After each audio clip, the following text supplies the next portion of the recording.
Who is this? What's your operating number? Hello there. I'm Erik Doa Lonnquist. I've been an esports caster for 13 years or something like that. And I've played competitive card games pretty much all my life. Well, since I was 10 or 11, so close enough. And yeah, happy to be here. Hello there.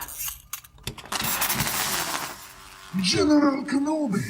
Hello there, indeed. A special edition of Hello There this week, as I figured. Not that special. Well, you're very special, Doa. You're special. You're special enough, you. Doa, wherein we were 2, and we increased the full-on capacity of Ice Cave Radio by 50% because we felt that this was absolutely a better than the sum of our parts scenario, and now you're here. Wow. Well, it's been great. I've been kind of sporadic on the show, with all the moving and the baby stuff and all that, but I'm glad to kind of be back to normal now, as far as like being on the show goes. Well, welcome Good. indeed. Thank you. I do want to open with this because this kind of snuck in just at the deadline under the professor's door of the office. That was my tactic, by the way. Always worked. Wow. Yeah, when you miss the deadline for a paper, the pro move was to slide it under the your professor's office door in the faculty area. Not that day. That's the rookie move. You go on a weekend and you slide it under and you push it really hard so that when they ask you, I didn't get your paper on time, I said I slid it under the door. Maybe you didn't see it. And then they'd find it in a corner. And I'd be like, I'm sorry, I couldn't make it to class that day. And so I just had to come in and slide it in. It worked 80% of the time. I see. We always, even though like I graduated in like 2005 or 6 from college, like we still emailed everything at that point. So I don't know. Like maybe my professors were just cooler, but I remember emailing like a lot of papers at like 11:59 p.m. On the day it was due. Like I definitely did that a lot. I was not valedictorian. It's weird for me because the anxiety that I used to not have back then about deadlines is completely different. Now that I don't have grades associated to things, now I'm like more terrified about missing deadlines and getting things prepared and such. If I went back to school today, Doa, if they assigned me a paper and they're like, oh, it's only due at the end of the month, I'd have it done by midnight the day after because I would just be too freaked out about life. That's just me. I've never been able to do that. I'm always like, get it done at the last. I need that pressure. Like, I don't know. I feel like I'm one of those people that like works better when they have that pressure. If it's like something's coming up and it's like, 2 weeks from now, I'll be like, yeah, I'll get to that like 3 days before. Yeah, no. Like and I've gotten better. I'm not like that with work stuff, right? But like, taxes and anything like all the like busy work, all the like little stuff that like that you have to end up getting done. I always like leave that to last minute, which is bad because then it all piles up, right? I should just be spreading it out over time and doing it. But I've just accepted that I'm never going to figure that out. That's just one part of life I'm always going to get wrong. I can't help it. It's what it is. But all this to say is we got a message from BadSwooArt saying, I don't have any questions for you, Doa. I just wanted to say how cool it is that I think you're here. I got into League of Legends and League of Legends Esports when Season 3 World Championships happened at the Staples Center. It was the start of the Faker era. I know 2013. Yeah. Even I know that name, Doa. I know Faker. Not personally. He's big. Apparently so. Big enough that a doofus like me knows who this person is. Popular guy. Quote-unquote Korea hype train and the staple of LCK analysis and commentary explaining to us American plebes how and why Korean players were so much better was a duo of Monty and Doa. Now, I've never met Monty, but I know all about him through you, obviously. And just goes and BadSwooArt continues onwards. I didn't follow Doa's career after you left League, but just recent moments where I got into Star Wars Unlimited, found Ice Cave Radio, and was like, wait, the Doa? Holy sh! And that's where it got. So she just wanted to convey what a lot of people have said to me and said otherwise, that it's really cool to have you on the show. So I want to give you a big welcome, another official one. Well, I'm glad to be here. It's funny, like, doing esports for so long because a lot of people just stick with one game and they'll just do that game forever, and I respect that a lot, but I just felt like I needed to just keep changing it up because I just needed a new challenge. I felt like because I did mostly play by play, right? And so if you're an analyst, you can kind of do one game forever, right? Because there's always going to be meta changes. There's always going to be different things to analyze, right? Whereas if you're play by play, even though the game might change, right? And League of Legends refreshes every year essentially with like little tweaks to buffs and things. There's always new items, blah blah, but new champions. But like the fundamentals of casting something as a play-by-play caster, once I felt like I kind of mastered that, it was like, all right, this is fun. What's next? And so I kind of tended to bounce between games and things. And that's funny because people be like that where they're like, oh well, I watched you in this one game. Like, what did you do after that? And at first, when people would say that, I was like, well, I mean, I've still been casting. What would I'd feel that way. I'd be like, how would they not? And then I'm like, well, I mean, if I watched a lot of basketball in like the 90s, right? But I haven't watched but I haven't watched like basketball since then. So anyone who is doing anything at that point, like I don't know what they've done since then, and so I kind of had to be like, oh yeah, well, it makes sense. People would follow one sport, if they, why is esports any different than traditional sports? Where like someone is a League of Legends fan, they're not going to necessarily jump over to Overwatch, right? Yeah. So I wanted to cast a lot of different things. So I have. About maybe 15 years ago, I could tell you every stat on any of the major sports other than football. I was never a football guy, but basketball, hockey, baseball, I knew at any given time what anybody's stat line was and their historical stuff. Now forget it. I was like, finding out that certain players have retired or moved on is like a whole different world to me. But it's fascinating because part of the conversation is one that I actually heard coming from Mitch Leslie, aka Uber, saying that it's a different ball game when you're so intimately linked with a very successful franchise or group and you're getting that consistent work to going to like sort of the grinder house of just taking what comes your way. And that's maybe what a lot of people don't realize is that it's a constant hustle, that those jobs that are reliable, that are consistent, that are, lucrative to that degree of being able to live a life without that kind of worry, those are so few and far between, and nobody's safe. I mean, if where we especially are now. especially now. Yeah. And I want to just ask you a little bit more about what kind of, and this isn't to sort of pump our tires, but being involved with Star Wars Unlimited and whatnot, but Charmer and I launched this endeavor of Ice Cave Radio, which was then Wampa Radio, almost a year ago. Frankly, I think it was. We're approaching. You guys started early, yeah. We did. I mean, almost a week or two after the announcement of the game, we were already acquiring a schedule, locking down domains and stuff like that. When did you hear about us, and when did you want to sort of be involved? I mean, I'm trying to remember now because I was very excited when the announcement happened. Actually, it's funny. I remember I had just moved to Minnesota last year because we moved from LA to the Twin Cities area to be closer to family for the birth of my daughter. She was due in June, or early July actually. She was born in late June. But so we had just moved to Minnesota. It was like early May.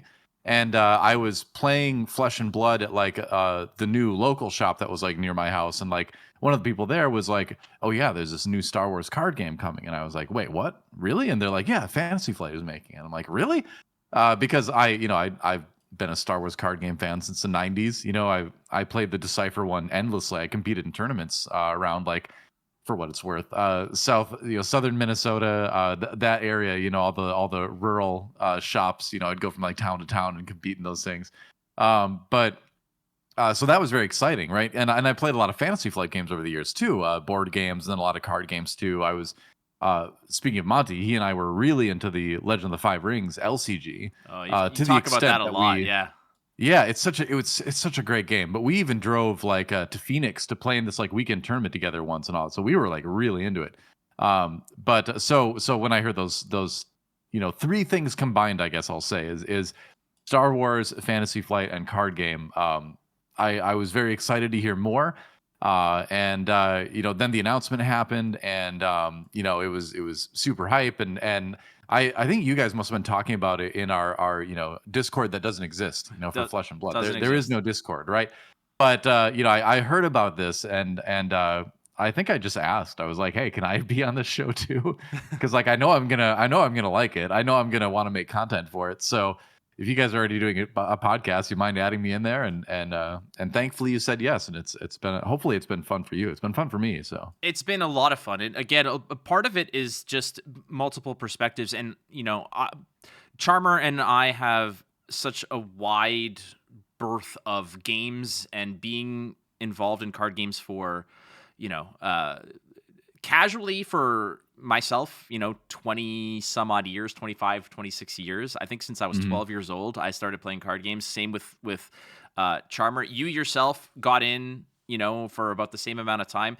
And to us, next year will be 30 years since I started playing Magic the Gathering, which was the first card game I played. Which is crazy. Like, coming to think of it, and it's not just a matter of, it's crazy that the games have gone this long, but it's crazy that they've kind of captured our attention and have shaped our lives to that degree. Well, I still remember my first game of Magic the Gathering. I still remember my first card game ever. I remember it distinctly. It was in the cafeteria of a high school that I was going to go to the next year, in a couple of years. I was in sixth grade, I think it was at the time, fifth or sixth grade. But my friend who was already in high school was like, "Hey, check out this, look at this game. It's called Magic the Gathering." And he gave me a deck, and he was playing a deck, and he gave me a red deck. And so and this was like, I guess revised. It was 95, so it would have been like revised or something like that at that point. And so we had like Ball Lightning and Fireball and all that stuff. And I was like, "Oh, this is really cool," because I already like fantasy. I was already a fan of the fantasy genre as far as like reading books. I had been reading a lot of like Dragonlance and things like that. My dad's a big fantasy fan, so I had read The Hobbit and watched a lot of stuff.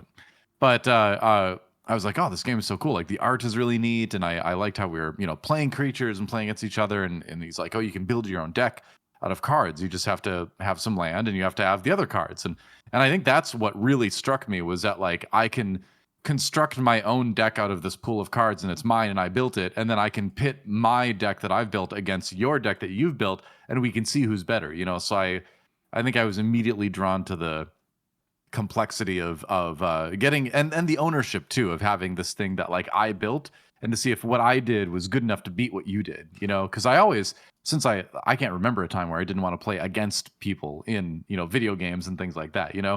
So then when I played this first game, I was instantly hooked, and I've played card games ever since. Just how it is. It's just in life sometimes things just like hit you, and that was it for me. That I will always play card games.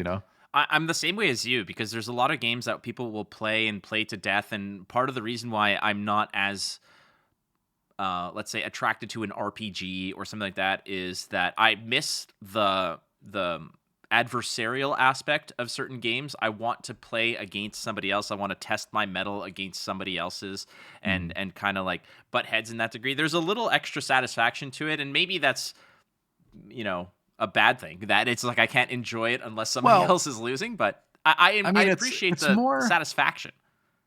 Yeah, I mean, for me too, it's always been more than like just winning and losing. It's always been like, this is something that I can like grow and like get better at, and I can see myself getting better at it. And so it's I think that's one of the reasons why I've been able to be in competitive gaming professionally, is because like losing like bothers me, but it really doesn't bother me that much. Not as much as like it bothers a lot of other people. I more enjoy sort of the process of like learning, and I've gotten better at that as I've gotten older. I think when I was younger, losing bothered me a lot more than it does now, but it never really bothered me all that much. I was never like, yelling at people on Xbox Live or something like that, if I lost. Me neither. Never. But never. No, I wasn't doing that. But like, I would get frustrated at single player games when I felt like the game was just like bad. If I felt like I did the right thing, but their controls sucked or something, that would get me mad. But like if it was me versus someone and I lost, I'd be like, well, I'm just not as good as them right now in that particular moment. So, so like that. So I think I forgot what the original question was. But Oh, well, we were just sort of like shooting the breeze. I just ramble a lot. Yeah, well, we were just talking more or less about what got you into card games and the experience, yeah. and you getting into Wampa Radio. Like the reason you're saying like, oh, like I'm glad that you guys had me. I was just saying like between Charmer and I, and how can you say no to an additional 30 years of card game experience? But beyond that is just the perspective of being from other genres of broadcasting and gaming and competition that Charmer and I don't have the same, not nearly as much exposure to from obviously a broadcast perspective, but not only that, but from a competitive perspective. I think that it added so much more. But you're our friend. Like it just was. Yeah, it but we made were already sense. kind of hanging out with Flesh and Blood stuff too. So, Yeah. like, because I got involved. How in the world did I get? Oh yeah, it was Admirable. That's Admirable, who I knew from Hearthstone. He was a Hearthstone caster for a long time, but he got me into Flesh and Blood, and because he was like, you have to play this game. And when I finally tried it, I was like, all right, this game is actually awesome. And he's like, hey, this is this group I know, and so I got connected to you guys through him. But we had already been playing Flesh and Blood. Like we had met up at like the Uprising premiere in Vegas a couple of years ago and all that kind of stuff. Mm-hmm. So yeah, so we already knew each other before Star Wars came along, before Unlimited came along rather. So then so it was easy to jump into the podcast because we kind of knew each other already at least. So we also had myself, you, and I believe it was Andy from BCW. We're a team for a Team Blitz event, and or Rich, right? Was it Rich? May have been Rich. Yeah. Yes. I'm terrible with names. Yeah. We did okay. We did well. I mean, the team, I think we went 3-3 as a team, and that's. I think I threw a couple games that cost us the opportunity to go farther. I feel like I blame our end results on that one. I think we ended up going like 3-3. But I think we could have done better, but I lost a couple games. It's okay. I mean, like it's a team game, and like this is the thing, and this is part of it that you kind of mature to as you go through. Like I'm not a competitor. It was fun. It was a lot of fun. That's without saying. I played Chain, which is like I feel like that's almost like cheating to a degree, but I played Briar. Like, did you forget that? Like, oh right, yeah, about cheating, yeah. But I mean, so I went 6-0 like personally, but it doesn't matter. Like it doesn't. I also got a few freebies. It doesn't matter, but you just had to bring that up. Didn't you? I see how it is. Yeah. But this is the maturity that I'm trying to exhibit here is the fact that I also got fed some freebies. Like I played against 2 merchant class, which you played against 2 Guinness What You Need. Yes, which is hilarious. Yeah, because that was the only 2 in the entire like 1,000+ pool of players for the tournament. There's like 300 teams, and I find the only 2 that exist. And so those were like free passes because I had a tier S deck versus basically a meme show. And one of those games is pretty close if I remember right, though. They were, which means that dude knew what he was doing. Yeah. Yes, he did. But we met through that, like in person. Then we casted together at one of the was it US the First Worlds for Flesh and Blood? First Worlds in San Jose. Yeah. Mm-hmm. And now here we are, and now we're dealing with Star Wars Unlimited, and I feel I'm gonna be completely honest here. I feel rejuvenated from a card game perspective. I still have such fondness and so much connection to Flesh and Blood, but this is something that's new to me, and it's all again. It sort of feels like undiscovered country when it involves what is possible. That's a Star Trek movie, man. That is. Careful about that term on Star Wars discussion. Let me see. How can I say? It feels like a Return of the Jedi when there's a brand new card game to be played here. So, what are your aspirations, I suppose, for what you want Star Wars Unlimited to be from a competitive perspective? And there will always be a little bias when it comes to the 3 of us. I mean, Charber, sure, because of how we are professionally involved with card games. But how do you want this game to look like, let's say, a year down the road? I think the most important thing to me is that it's still thriving at the local level. That like people are, because right now locals are packed. I don't know a store that's running locals and doesn't have 16 people every single week. And that was true in the Twin Cities. That's true in LA since I've been here. At least what I've seen so far in like the month I've been here. So I just want that to continue, right? That's such a healthy sign for the game, for any card game, right? And as far as the high end of the competitive side of things, I just want to see kind of like a an open, energetic scene for creating competition. I think it's great that we've got Fantasy Flight putting together like the Galactic Championship and all that kind of their organized play stuff that they've figured out and that they're putting into play. That's great. But I want to see them being favorable towards other tournaments that come up. And we've seen a bit of that already. We saw a 5K just this last weekend with PPG, I think, ran that. We saw a couple other ones. There's a 4K coming up in the Southern California in a few weeks. I'm going to go play at that. That's going to be fun. But I want to see like more of that, right? Where I think a competitive game, whether it's a video game or a card game, succeeds best on the community level when the community is able to sort of like shape the competitive side the way they want to. We've had a big problem in esports of game companies coming in and totally dominating their esports scenes. They think that because they made the video game, that gives them license to claim ownership over every community that springs up around their game, which is just kind of arrogant and inaccurate. But so far they have been within their legal rights to do that, and it's only done harm to those esports scenes. So I think new card games like this, can take a lesson from all that and say, yeah, it's great to have the official stuff. It's awesome to see companies supporting their scenes like that. But keep in mind that support is the key word. Where if your community wants to create more space for competition outside of what you're doing, encourage that, because that means people want to play your game. And if that means that someone out there is going to like charge tickets to get into the event, or they're going to have like broadcasts that then people have to pay to access, well, guess what? Broadcasts cost money. You as the game company who's putting on your own thing should know that. Sure, it's coming out of like your marketing budget or something, but like you're aware that the stuff costs money, right? And so for it to be good, there has to be a way to recoup some of that cost. It's like basic sports broadcasting, right? So that's what I want to see for this game more than anything is the encouragement of a thriving competitive scene, both within the Fantasy Flight organized play framework and then outside as well. I think there's a lot of potential for that with this game. So I'd like to see it, endorsed, supported. Yeah. There's always been a lot of discussion regarding casting and casters and style and what makes a good caster, etc. You've got leagues of experience when it comes to casting, and no pun intended. No pun intended. Maybe a little bit.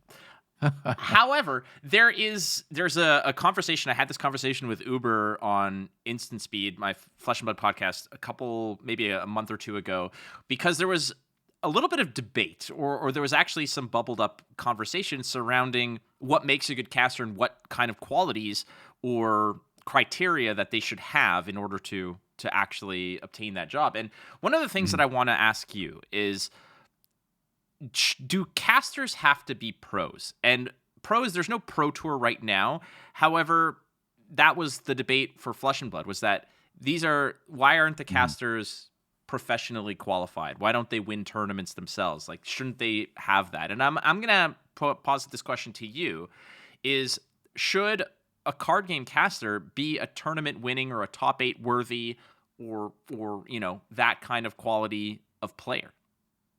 I mean, I think a caster should show their quality through their casting, right? I mean, show me another sport where people demand their commentators are also professional level players of that sport. It's ridiculous to demand that to begin with. That said, I do think to be a good commentator for something like a card game, you absolutely need to understand the game at, if not a pro level, close to pro level. There is certainly a burden of knowledge and skill for commentating a card game successfully, in my opinion, that is higher than the same level of skill for something like Fall Guys, if you were going to do like a community event or something like that, right? Or even something like Overwatch, or even something like League of Legends.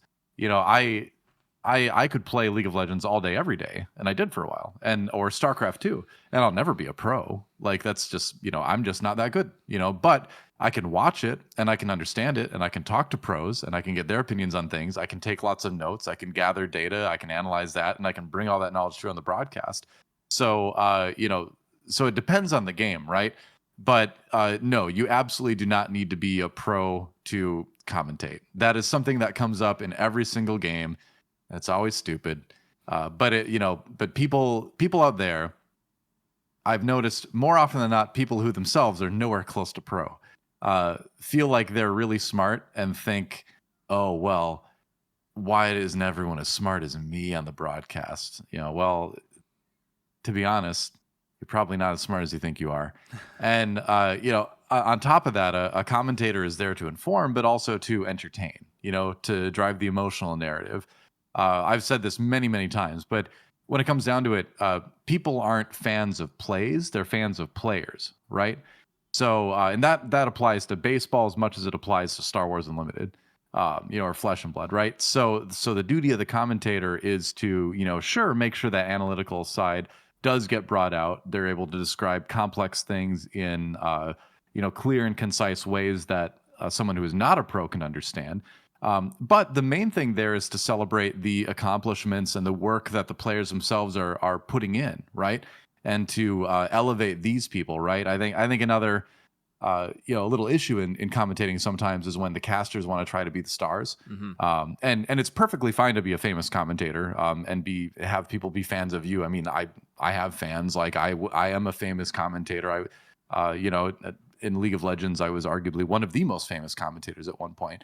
But I always did everything I could to put the players first, and if you do that, I think then whatever, fame or recognition comes your way, that's great. That's fine, but that's not why you're doing it, right? You're there because you love the stories and you're trying to elevate the players, and that's the focus. So it's a long answer to your question, but basically, no, you don't need to be a pro to be a card game caster. You do need to have a high level of knowledge to be a card game caster, but at the same time, there's lots of people that have that high level of knowledge, but don't have the speaking skills to bring it out, right? Or they just talk about it. They talk about the game and they're casting it as if they were talking about the game with one of their high level playing friends. And most of the people that are watching aren't going to be high level players, right? So you're losing a lot of your viewers with just a sort of wall of noise to them, where it's like, maybe they go and play casually at locals. They're out there with their IG88 showcase because they pulled it in a pack and that's what they're playing, right? And so, there's a tendency for some newer commentators to want to like try to only just show how smart they are, right? And then pat themselves on the back and be like, okay, the entire game of commentating is I have to accurately predict what the player's going to do. And if I did accurately predict it, then I'm a good caster. If I didn't, then I'm a bad caster. And that's completely inaccurate, right?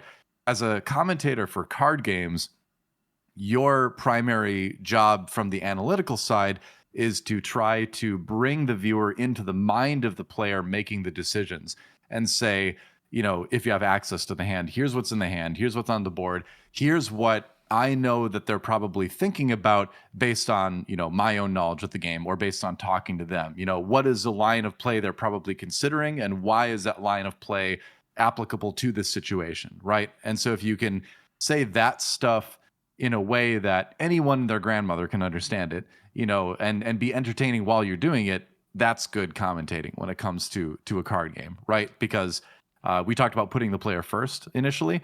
Well, if you're spending all of your effort trying to get the viewer into the mind of the player, then that's what you're doing, right? Like even with the analysis, you're talking about what is the player thinking, So I think there's a ton that goes into it, and that could be like a whole podcast series in itself, right? How to commentate a card game or how to commentate anything else. But that's the basics. So yeah, no, you don't need to be a pro to cast a card game. You just need to know the game well. More importantly, you need to know how to bring out what the player's thinking and be entertaining about it. What I want to kind of pick out of this is what you mentioned, wherein like if we're going to use a sports analogy here, I can accurately and very specifically say that, okay, this batter at the plate cannot hit a 98 mile an hour fastball. So I can convey this to the people listening that the pitcher should be throwing 98 mile an hour fastballs exclusively. Does that mean I can throw 98? No, I can't do that, but I know that that's what needs to be done. Like that's sort of part of the line that needs to be drawn. And you're right, because if we were able to go and win these tournaments. If we were on that level, we'd be out there at these tournaments winning all this money and not commentating for, less than what these people are winning tournaments for. Depends too. Like I would, even if I was that good, I'd still prefer to commentate because I just like the storytelling. I get more enjoyment out of commentating than I do out of competing at this point. Which is weird to say, but I've reached a point, where it's like, I just like seeing what the smartest people can do because I'm never gonna be as good as like the best players in this game. I think I can be good, and I think I am good right now. But I'm never gonna be as good as whoever the galactic champion is. This year, I'll try to get as close as I can, but I have to accept that like I don't have the time to grind the way that whoever wins, the big tournaments later is gonna have.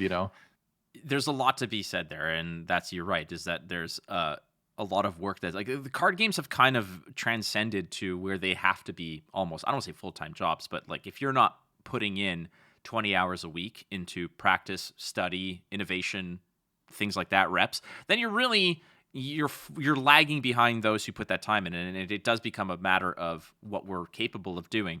I do want to pull out one other thing that you mentioned, which was entertainment as part of the casting product, because like you said, a lot of what I see, and I've seen this also blow up in people's faces and kind of have a negative reflection on some casters, is that casters are like will go there and like you said, they'll be like, if I can predict the play, then I'm good at what I do.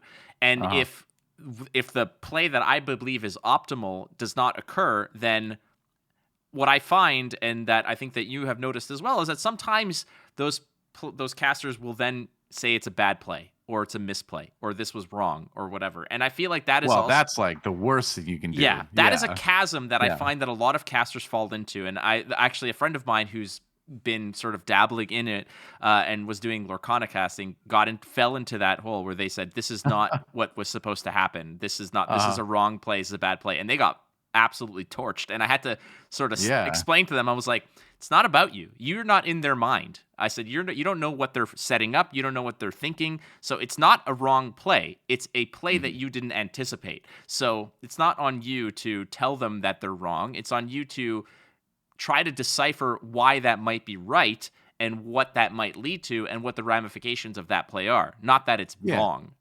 And I think there are times where, you can say, well, this was a misplay. But those times when it's so clear that you can say that confidently are extremely rare across any game. And like you said, it's not really your job to say somebody's like, playing bad, right? Or making these mistakes. Your job is to help us understand why they did that thing. Not just that they did that thing and it's bad. That doesn't give us a lot, right? Where it's because a lot of times, like players won't just do things randomly. They'll have a reason for doing the things they're doing. Now, there's obviously exceptions where it's like, a player has something that they obviously should have attacked with, and there's no reason in the world for them to not attack with it, and it's very clear from the board state, and they just don't do it. They grab initiative, and you might see the player be like, oh, you might see some sort of visual indication. Then it's fine to be like, oh, he just realized he didn't attack with that. Obviously, that was damage that was missed and all that. But most any other time when you see something and it looks like a mistake to you, like never right off the bat be like, oh, that was a mistake. Be like, oh, they didn't do this, or they did this thing. That's interesting. I wonder why they would have done that. And then, try to talk through that with your co-caster and try to figure it out, right? Because that's entertainment, right? Because suddenly everyone at home is going to be like, yeah, I do wonder why they're doing that. And maybe some of them already made up their minds and all that, oh, it was bad. But like a lot of people are going to be listening to you, their ears are going to perk up and they're going to be like, yeah, let's try to figure this out. And they're going to be doing that right along with you, right? And that's engaging commentary, where if you've just said that's bad, well, that's it. There's nothing more you can say about that moment. And that's a lot of, potentially lost, intrigue in the broadcast. So yeah, it's extremely rare when it's the right move to say something is just plain wrong. I'll feel like a missed lethal, like if that, when it's clear it's a missed lethal, like that's an easy explanation of, or an easy example of something where it's like they could have won the game, but they didn't. Yeah. Not usually a good reason for that, unless they're like cheating or something. Yeah. But Another yeah, one would be, for example, like, and identifying body language. When the sort of the rule of thumb that I use is that if the player themselves, if you can visibly see that they are aware that they made a mistake, then it's okay for you to address that they may have missequenced or misdone yeah. You say something like, "Oh, they don't look happy with that play. It yeah. seems like they thought it was a mistake too." That's another thing that you do. It's like, from what I see, it looks like they feel that was a mistake because again, then you're acknowledging that the play may have been a mistake, but you are not the one declaring it to be a mistake. You are saying, you are saying, well, from what I can see. So, how do you feel about the entertainment factor of casting, and how much of what you do, what I do, whatever, has to have a certain element of entertainment? This is one that Uber was very adamant about. He's like, Mhm. anybody can name the title of a card and how much damage it does, but how are you going to keep somebody engaged in a broadcast when that's all it is? When it's just, you know, when you're just swinging Yeah. with Sabine for 3 or something like that. Like, how do you keep things Mhm. interesting and entertaining when people are trying to sort out what resources that they're going to commit to the board or things like that? Yeah. I mean, the answer is there's a lot of different ways to do that. And it's not just humor. A lot of people think they hear the word entertainment, they think it has to be humor, which is not accurate. A lot of casters in esports too. I was known. Well, I hopefully still am known. I'm known for being on the more humorous side with my commentary, but that's just me. Like that's not necessarily the right way to cast. That's just how I cast. I know plenty of awesome casters that are not funny people at all, but they're really, really good at explaining complex things in a way that anyone can understand, and they're really good at making you, really kind of feel the tension or be intrigued about the decision making. So there's lots of different ways to make it entertaining, right? And there's no real right or wrong way, as long as the viewer is engaged. So that's the big one for me is that like sure humor is fine and I like to inject humor into my commentary, but not everyone can do that. And even if you can, there's a learning curve when you're starting to commentate where you need to figure out when it's appropriate, when it's not. If you're in the grand finals, you're probably not going to go funny mode, right? Because that's a serious thing for both players, right? You want to treat it with a bit of respect, but you know, if a moment comes up, and you can seize it, go for it. But you have to know the time. There has to be a good time and place for it. I know a caster who is very good at what they do. Thinks they're funny. That would be Charmer. Definitely, definitely thinks he's He's funny. a funny guy. Yeah, Yeah, fine, whatever. he's a funny guy. All right, so a little bit of a snafu or a life gets in the way scenario. As you can see, we've My done a. my kid woke up. That's what it was. So we had to complete the recording on the next day, and that's cool. This is kind of like the Oscars, frankly, where we get like multiple Oh, wardrobe changes between sort of that's segments. true. That's true. And I'm glad that neither of us are nude, though. Speaking of wardrobe changes for the Oscars, in a topical sense, I'm glad that's not the choice that's been made here. Doa, if I had John Cena's physique, I would not wear clothes. Uh I would just huh. like it would be I mean, fine. I've had that physique for years, but I still feel like I should wear clothes. So I don't know. He's just showing off. Okay. I will not vouch for that, but it's okay. So we were going to get into the topic. We were, discussing, various styles of casting, what makes good casting, enjoyable casting, Yeah. etc. But what about the game itself? And I want to ask you, Doa, as somebody who is jumping in full-fledged into Star Wars Unlimited, we've played a ton. There's so much theory Oh crafting yeah. going on behind the scenes. What are you enjoying about the game right now? It's what's funny is that I can honestly kind of say everything, which is weird because in the past with card games I've been very much in the aggro vein, aggro slash combo sometimes, in pretty much all card games ever. But this game actually has me playing like control. It has me playing more like mid rangey tempo. I mean, I've kind of tried a little bit of everything. So what I enjoy right now is kind of everything. I played a lot of Palpatine, played a lot of Boba Fett, but what I'm playing at the moment, and probably to be fair, enjoying the most is still aggro. I finally built a Sabine, but I built my own Cunning Sabine list that I've been polishing. I think Cunning Sabine is better than Green ECL Sabine overall. and I think people will agree with me more as time goes on. But I'm getting a head start. So I won my last local. Only dropped a single game, and yeah, I think Cunning Some Beans really good. I'm going to take the list to a 4K in a couple weeks, and we'll see how it does. But I'm enjoying it a lot too because it's there's a lot more you can do with it. It's not as it's not as like in your face as the green version is. It's a little bit more, well, it's a little bit more cunning, right? You have to be a little bit choosier about what you play, how you play it. I feel like you can go toe to toe with more of the mid-rangey decks and have a chance to finish against some of the control stuff. But yeah, it's great. It's such a fun list.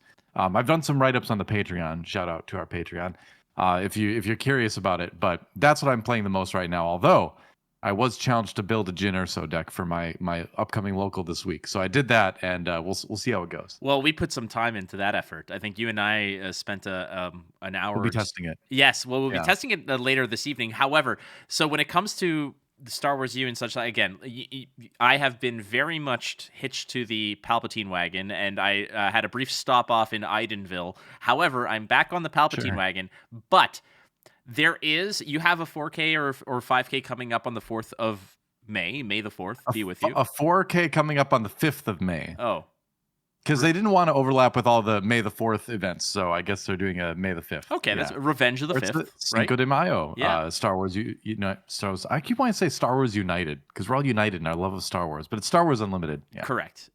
However, I am eventually going to have to swallow my pride and pick up likely your deck because I took some of the store championships around Toronto they sold out in like minutes, and one of them that I wanted to go to on May 4th was sold out, and every 5 to 6 hours I would check the website to see if by some miracle somebody backed out, canceled, refunded. And I checked this morning, no dice. I checked this afternoon, there was one ticket left, and I snagged it. So Nice. I am going to have to basically bite the bullet, swallow my pride, and play a good deck. So there's a good chance. Palpatine is a good deck. Palpatine just top 8'd the 5K in Kissimmee, Florida.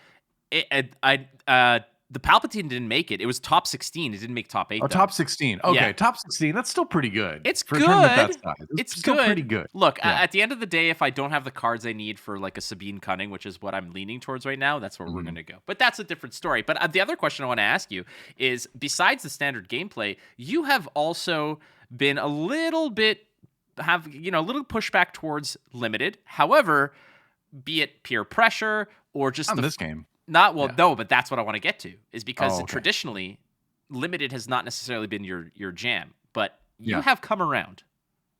Yeah, and I mean, like, I'm sounding just like a total shill for this game, but it really has made me like a lot of things in card games I haven't liked before. So I'm happy to sound that way because, yeah, the limited was another thing where I've never been a big limited player. In other games, I always felt like playing sealed or playing draft felt like I was playing a worse version of the deck I would rather be playing. I just have more fun playing a constructed deck. That's the premier format of any card game, I think, is a constructed deck. It's what got me into card games to begin with. So I've never really liked limited. That said, the limited experience in this game is different because I play different things. Like I don't really plan on ever building like, an IG-88 or maybe a Chewy constructed deck or something like that. But or an Andor, but like I find that in limited, I end up playing a lot of decks and leaders that I wouldn't normally play because I just kind of go with what the cards kind of tell me to go with and what leaders I end up getting for its draft. And that's really fun, because you get to experience the game in a very different style, from what you would normally play if you're choosing what constructed deck to build and take to your locals or whatever. So yeah. So it's kind of converted me in that sense too, where now I didn't enjoy limited before, but now I really do with this game. I think it's just well built. I think the game is just so well positioned to excel in. Well, it's exciting because I feel like, where a lot of games struggle set to set in terms of how good limited is, this game with the multitude of leaders, if they keep up with the same amount of leaders and with the way the aspect system works, it really, it could be fun every set. I think limited could really work every set. So that's exciting. What are you most excited about when it comes to Star Wars Unlimited?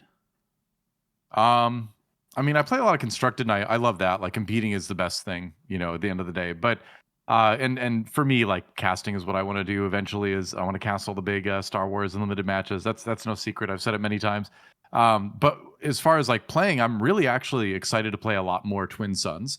I before I moved from Minnesota to California again, I built 4 Twin Suns decks. I built very thematic ones. I built like a Han and Chewie, Tarkin and Vader, Hera and Sabine, and then Boba Fett and IG-88 were the leader pairs. And I tried to include cards that were thematic with those pairs. And then I just kind of sat down with a couple friends and a couple siblings when we played. And 2 of them had never played before, but we all had a great time. We played like a bunch of different games one evening and swapped decks between each game. It's like, oh, now I want to play this one now and all that. And all the games kind of all the decks kind of matched up pretty evenly, which is kind of surprising. And like some of the people never played before won games. Some of the people had played before had won games, but everything seemed very close because you don't want to like fast eliminate someone because then the game ends when you might not be ready for it. So all the games ended up really tight, and the politicking was really fun. So Twin Suns is great. Like that is a format that I want to play a lot more of and get into building decks for. Not in a competitive sense. Competitive Twin Suns, forget about it. Don't even bring the C into Twin Suns. CEDH in Magic, it's an abomination. That is not what Commander was built to do. Commander was built to have fun with, not compete. Don't compete in these formats. Have fun with Twin Suns. I don't want to hear anything about competitive Twin Suns. I want to hear about your coolest, craziest, wackiest Twin Suns deck. That's how the format should succeed. So I'm excited about doing that kind of thing more. Oh, some of the stories I hear from EDH or competitive EDH specifically, like you said, it's just kind of, you're like, what are you there for? Like, that kind of thing. Yeah. Like, what? It's like, I want to take this fun thing and ruin it. Yeah, that's what competitive EDH is. Yeah. But the problem is as soon as that there's a winner involved in anything, someone will become competitive about it and kind of look. I am with you on that one. Let's leave Twin Suns sacred in that regard, and maybe this is just you and I are kind of initial campaign to sort of lobby FFG to just not have official sanctioned tournaments for Twin Suns. I mean, they can do whatever they want, but like I know, but I won't play it. If they made it, I would cast it because I think it'd be entertaining. But if it was broadcasted, I suppose. But like one of my siblings hates playing Commander, which is really sad because Commander is the only format of Magic that I really have any interest in anymore. And it's really fun, but he played with a group that was competitive and very toxic, and it just soured him on the format forever, basically, And I don't want that to happen to people in this game. The Twin Suns is such a fun format. I don't want people being out there and being weirdly competitive with this casual format and driving people away from it. So yeah, keep Twin Suns casual. We should make a shirt that says that. Keep Twin Suns casual. That's we're making that. We're making that. We are gonna make it. I actually spoke with Jeff, who is our sort of liaison to our I'm writing a note right now. I'm gonna make that shirt. Keep Twin Suns casual. I think that's a hashtag right there. And there are a couple questions that came in from our wonderful community. First one coming from our Discord channel. Join the Discord. From Kick saying, what was your relationship with Wizards of the Coast's Star Wars TCG? Were you looking for comfort after Star Wars CCG was shut down and went right into it? Or were you rather blaming the huge corporations for killing CCGs and you skipped TCG? I avoided that like the plague, man. I had zero interest in playing that game. I've never touched one of those cards. I never will, because I know there's a lot more to the story than anyone knows as far as all that went down. I know I don't have all the info as far as how all of that went down with the shuttering of the Decipher's Star Wars CCG and then the TCG that happened after that. But hey, the results speak for themselves, right? I mean, the Star Wars CCG player committee that came about after the official game shut down has existed for 21 years now. They still run tournaments nationwide. They still make their own expansions. There's still live groups that play in the LA area and the Twin Cities, all over the place. Meanwhile, Star Wars TCG, nobody's heard of it. So I think the results speak for themselves. Decipher, Star Wars CCG was great. And it's sad that it died the way it did. That is a story in itself. The Star Wars, the Decipher. It lives on, though. It does. And more power to them. I will always be there to support them if needed. I'm just glad that it still exists. It is, if you dig into it, get into the weeds of what happened to Decipher's Star Wars card game, it's pretty gritty, and that's a whole other conversation. I can't make a statement on that series of events, but I can make a statement on the quality of one game versus the other, and the CCG is by far the better game. Correct. Another question from Dan Sly. Off the back of Destiny and other Star Wars games that Fantasy Flight have made, what do you think by terms of longevity for Unlimited? Does it have legs to go 5, 6+ years, or will it be short-lived to maybe 3 or 4? I mean, that's the question, right? That's what everybody's asking with that. Obviously, Fantasy Flight has this reputation that they've kind of picked up where the card games don't end up going for very long, which is sad because they've made a lot of really good card games. I was really into the Legend of the Five Rings LCG, and that got shut down during COVID. And then I know people have, some people have a sour taste about Destiny, which I'd never played until fairly recently when right before I moved back to California, Jeremy Zwern actually sat down with me and taught me how to play Destiny, and it's a really cool game. So I'm sad I missed the boat on that one. I was living in Korea at the time, and just playing card games wasn't a thing many people did over there. But aside from Yu-Gi-Oh, that's a different story. But as far as the longevity of Unlimited goes, I think the only thing you can do is point to what people from the company have said, which has been universally, we're in it for the long haul. People like Tyler Parrott have said that they're already working on like set 9 or whatever, So clearly they're working, years in advance on this thing. They intend to go the long haul with it. I would hope that it works out. I mean, the sales certainly seem encouraging with that. They printed way more than they thought they need, and they sold out, which is too bad for the people that want cards, but really great for the longevity of the game. So yeah, I mean, I'm very optimistic towards it. Obviously, I've had a lot of confidence in Fantasy Flight as like good card game makers. It's good game makers for a long time. I've been a fan of their company and their games for many years at this point. And this game I think is good enough that it's mechanically that it wouldn't even really need to be Star Wars to have longevity. It's just a mechanically well-constructed card game too. So that's the major point that it's got going for it in its favor. But the other big thing that I like to think about when I think about longevity for this game is the way that they are seeming to be structuring the expansions, where instead of having it be eras in time in the Star Wars universe, which is what things have always kind of been in the past, it's always been like this expansion is the Hoth one. This expansion is this era, they've kind of taken themes instead. And so theme-wise, you really kind of don't have any sort of end, right? Because you can pull from different eras. You can have different versions of different characters from different eras that fit that particular theme.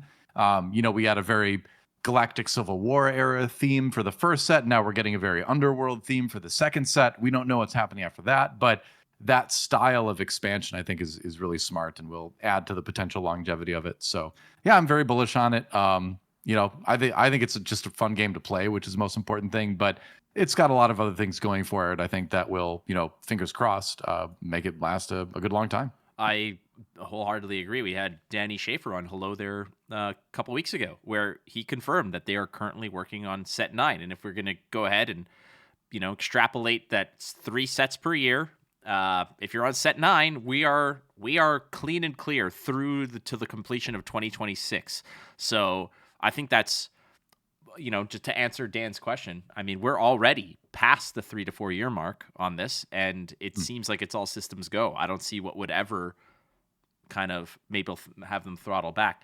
Nonetheless, everybody's having a good time with the game.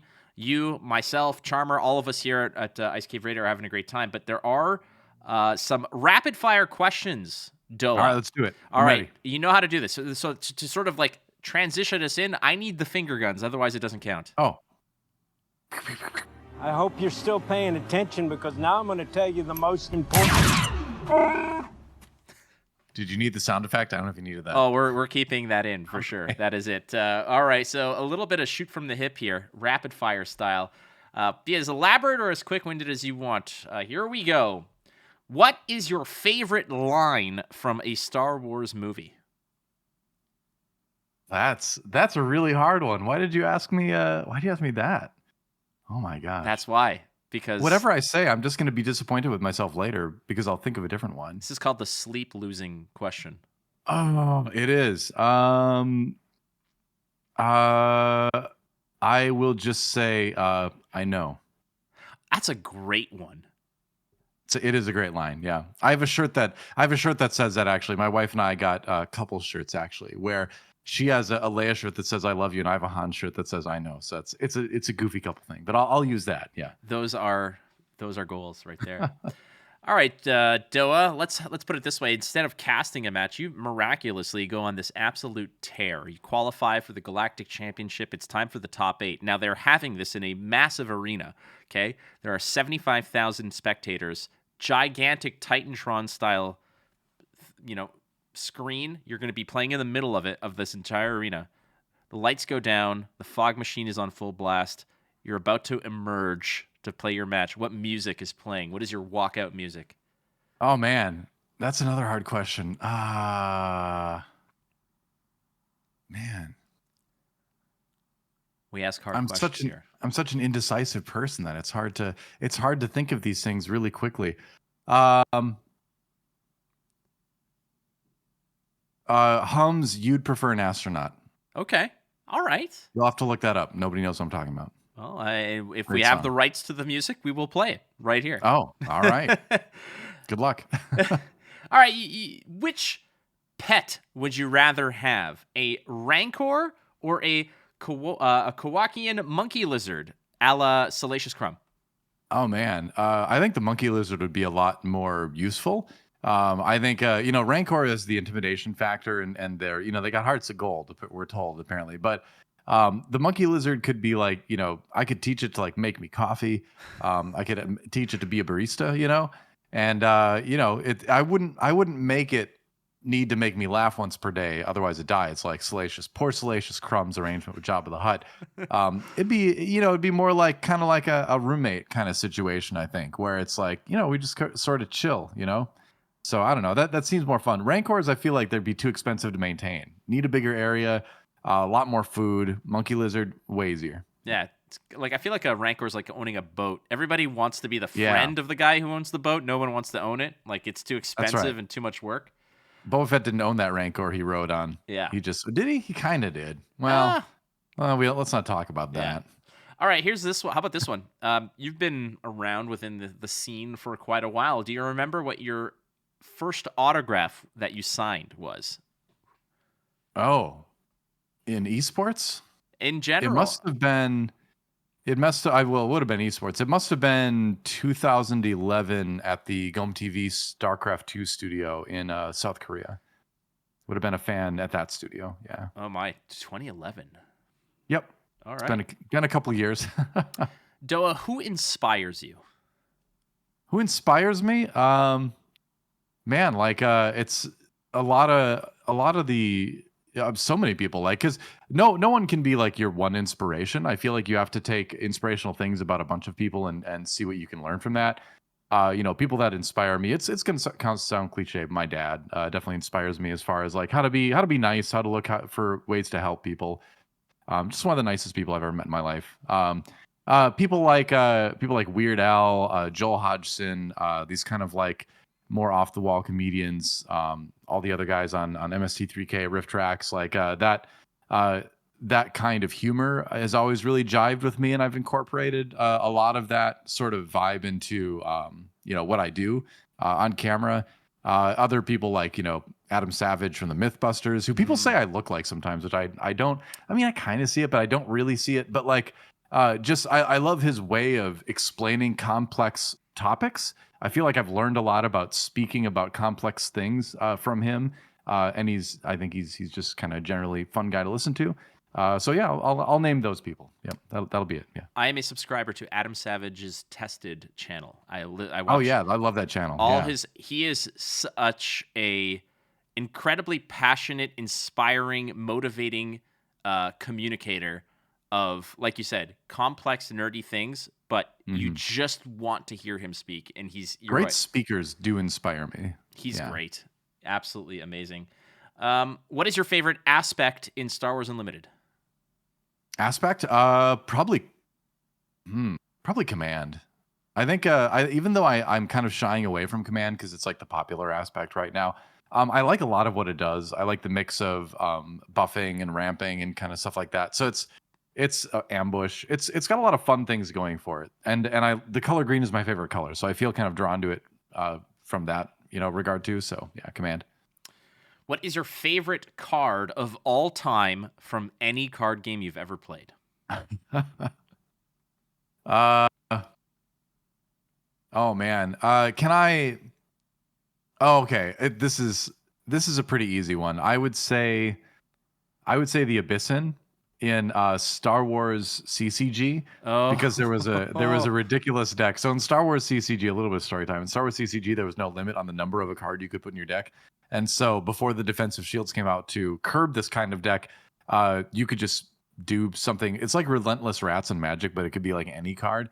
But there's a card called an Abyssin that kind of like buffed each other. They had a leader one that if you had them chilling at Jabba's palace, it'd buff everything else, make it very hard to remove. So I had a deck with 32 of them in it. 32 out of the 60 cards was an Abyssin, and I won a tournament with it, and everyone hated me. I was waiting for it. Yeah, it was. And my light side deck, for those of you who know, you had to bring light side and dark side deck to tournaments, and my light side deck was a Dagobah Drain deck, which was one of the most toxic decks out there. I know. Everyone hated me. I felt great as a winner. I felt terrible as a human being. But the Abyssin was just so much fun because no one. I had never seen anyone build a deck like that. And no one, certainly in my scene, had thought to build a deck like that. And so when I started playing it, everyone's just like, "No, that doesn't work." And then they would lose to it, and they'd be like, "What is this?" Yeah. So yeah, it was fun. For those who are unaware, I want to just give a little bit of context to the pure degeneracy in which Doa is talking here, wherein when you're talking about Dagobah Drain, Dagobah had restrictions where your opponent could not really deploy there. And you would just basically put like a Yoda there. You'd put like a lightsaber. You'd like hit Revolution on one of the sites. You would, if I remember right too, you would use like the cloud location segments from the cloud sectors from the Cloud City expansion, but you put them on Dagobah because you could put clouds on any planet. And then because the clouds had force icons on each side, but they were on Dagobah, you could drain, but your opponent couldn't deploy there. So it was very toxic and annoying. And those two decks are one of the reasons why they invented the defensive shields down the line, where you could just essentially you had a sideboard of cards from outside the game that you could bring in with an effect if someone was playing that kind of deck to like shut down a big part of it and make it manageable. Because it did get to the point in that game where there were decks that were just crazy out of control, cheap, and but it was fun. Did you ever? How many Sense Alter controls did you play in that deck? That's a good question. I can't remember. But it was a bunch, right? Like it was a ton. Yeah, I mean, not a ton. You wouldn't need a ton. It was more just you wanted to draw Abyssins, and then there was like what is it, Nalhada Charm or something like Abyssin Ornament was one. There were a couple things that would bring them back. That was what made it really work, is that you could bring them back from the lost pile. So you were constantly recurring and the Abyssins. And they had a really high forfeit value. So you would overwhelm them on the ground in a big way. And you would just spread out across Tatooine and just force drain them and if they couldn't fight you, So yeah, I think I had a couple big ships. Probably just your standard package of control, alter, sense. Maybe like 2 or 3 of each. Probably 3 control. I think that was at the time the most useful of the 3. But yeah, not a ton. But you didn't need a ton because you had a lot of other more annoying cards to use. I love it. All right. I'm going to give you a little choice to make here. You have been granted the power of teleportation. However, cool. You have to select one of 2 caveats to it. The first is that if you teleport from point A to point B, you have to choose. It is instantaneous. However, you are fatigued as if you sprinted that whole distance. Or it is not instantaneous. It will take the same amount of time will pass, however, not in your mind, that in which you would, as if had you sprinted that location. So let's say you're going from here to like 2 miles down the road. It could be instant, but you are absolutely gassed as if you ran the whole way. Or it is not instant, and the time would have passed between you going and getting there, but you are not fatigued. Which would you choose? I mean, neither of those sound good. I would rather just like travel normally at that point. But I guess I'd choose one that didn't leave me fatigued, because if I was, if I am fatigued on the other end, I'm probably tired for like that amount of time anyway. So I might as well get there fresh, you know? Okay. I would have gone with the fatigue part because I could just go across the street and just impress people, like play catch Sure. with myself and just anyway. Two more. First, Okay. second to last one here is Doa. What is your secret talent? My secret talent? I can juggle a little bit, but not very well. Maybe my secret talent actually, I haven't talked about it a ton, but I used to skateboard a lot, to the point where like I was skating with some of the pros in my area, and like I was kind of in talks with being sponsored by some of the there was like a deck company maybe, but that was like high school and college. But I wasn't like the greatest skateboarder, but I was like good enough to at least hang, you know, with some of the really good skateboarders. Like the best trick, for context, the best trick I could do would be like a 360 flip, which is pretty good. That's not an easy trick. At least it wasn't an easy trick for me to do. But I like to do a lot of like body varial stuff was my favorite type of trick to do, because I just seem to be like better at those than like the flip tricks anyway. But yeah, so I don't know, maybe skateboarding, I guess. I still ride around a little bit, but like I don't do tricks anymore. This old gamer body can't take it. I like how we went from I guess I could juggle too. Oh yeah, I used to do like 360 flips on a skateboard. Well, I didn't know if that was like a secret thing because I'd kind of talked about it, but I guess I haven't talked about it much. So I didn't know about that. oh, there you go. But you look like a juggler, if that makes any sense. Thanks. I don't know. All right, last one, Doa. Skittles or M&Ms? Oh, well, I mean, can we clarify what kind of Skittle or M&M? You can. Is this just the base model, or you is could this? select any variant of either or. I mean, I think peanut M&Ms are superior out of all forms of Skittles and M&Ms, unless you're allergic to peanuts, of course. But I think otherwise you have a good mix of, you know, some sugar but some protein. You know, it's not pure unhealthy, you know, snack. Whereas like I love sour Skittles, but that is just like all sugar and like corn syrup and stuff. So you know, I just can't endorse that. But yeah, peanut M&Ms probably a superior choice there. Continuing to win on the M&M train. I love it. And All that's right. it. Doa, thank you so much. Great. That's all. Look, My pleasure. Easy peasy. But I figured it was definitely worth getting to know our Wampas a little bit better. So thank you so much for being on. Hello there. Happy to be here. Awesome. And now we say bye-bye then. See you next time on Hello There. So uncivilized.